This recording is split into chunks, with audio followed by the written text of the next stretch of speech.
జగన్ తన కొద్ది దురుసుగా వ్యవహరించడం మూలంగా ప్రజల్లో తన అభిమానం చూరగొల్సిన పొందే సమయంలో మరింత వ్యతిరేకతను పొందుతున్నాడేమో అనిపిస్తున్నది.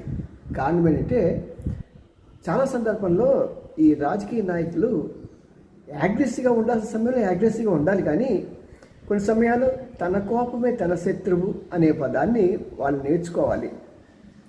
ప్రత్యేకంగా మొదటి రోజులోనే ఆయన పోలీస్ ఆఫీసర్ మధుసూదన్ మీద పేరు పెట్టి చెప్తూ వార్నింగ్ ఇవ్వడం అనేది మరి ఎవరు హర్షించట్లేదు.